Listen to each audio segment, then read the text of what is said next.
He had gone over and been cordial. "Why, hello, young Edward. I hear you're writing the all insurance in Dorchester now. Bully work." They recalled the good old days when Overbrook used to write poetry. Overbrook embarrassed him by blurting, "Say, George, I hate to think of how we been drifting apart. I wish you and Mrs. Babbitt would come to dinner some night." Babbitt boomed, "Fine, sure. Just let me know. And the wife and I want to have you at our house." He forgot it, but unfortunately Ed Overbrook did not. Repeatedly he telephoned to Babbitt inviting him to dinner. "Might as well go and get it over," Babbitt groaned to his wife. "But don't it simply amaze you the way the poor fish doesn't know the first thing about social etiquette? Think of him phoning me instead of his wife, sitting down and writing us a regular bid. Well, I guess we're stuck with it. That's the trouble with all this class brother hoopadoodle." He accepted Overbrook's next plaintive invitation for an evening 2 weeks off.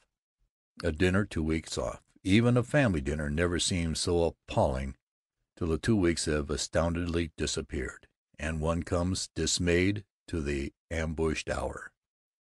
They had to change the date because of their own dinner to the McKelveys, but at last they gloomily drove out to the Overbrooks' house in Dorchester. It was miserable from the beginning. The Overbrooks had dinner at 6:30, while the Babbitts never dined before 7. Babbitt permitted himself to be 10 minutes late. "Let's make it as short as possible. I think we'll duck out quick. I'll say I have to be in the office early tomorrow," he planned.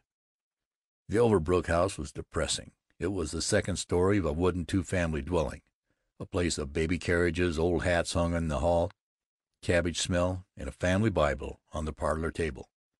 Ed Overbrook and his wife were as awkward and as threadbare as usual, and the other guests were two dreadful families whose names Babbitt never caught, never desired to catch.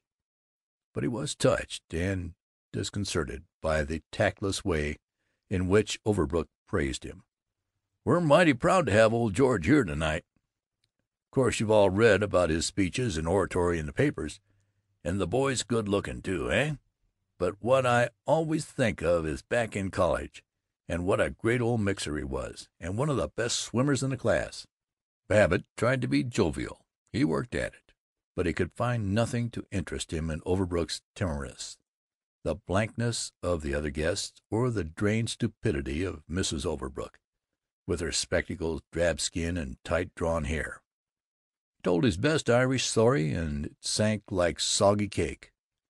Most blurring moment of all was when Miss Overbrook, peering out of her fog of nursing 8 children and cooking and scrubbing, tried to be conversational. "I suppose you go to Chicago and New York right along, Mr. Babbitt?" she prodded. "Well, I get to Chicago fairly often." "Must be awfully interesting. I suppose you take in all the theaters." "Well, tell you the truth, Mrs. Overbrook, thing that hits me best is a great big beefsteak at Dutch restaurant in the Loop." They had nothing more to say. Babbitt was sorry, but there was no hope. The dinner was a failure. At 10, rousing out of the stupor of meaningless talk, he said as cheerily as he could, "'Fraid we got to be starting, Ed. I got a fellow coming in to see me early tomorrow." As Overbrook helped him with his coat, Babbitt said, "Nice to rub up on the old days. We must have lunch together, PDQ." Mrs. Babbitt sighed on their drive home. "It was pretty terrible. How Mr. Overbrook does admire you." "Yep, poor cuss seems to think I'm a little tin archangel and the best-looking man in Zenith." "Well, you're certainly not that. But, oh, Georgie, don't suppose we have to invite them to dinner to our house now, do we?" "Oh, I hope not." "See here now, George, you didn't say anything about it to Mr. Overbrook, did you?" "No, gee, no, honest, I didn't. Just made a bluff about having him to lunch sometime."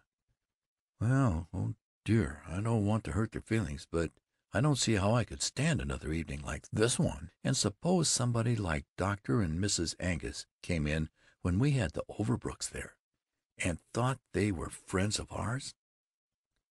For a week they worried. "We really ought to invite Ed and his wife, poor devils." But as they never saw the Overbrooks, they forgot them, and A month or two they said, "It really was the best way just to let it slide. It wouldn't be kind to them to have them here. They'd feel so out of place and hard up in our house." They did not speak of the Overbrooks again. Chapter 15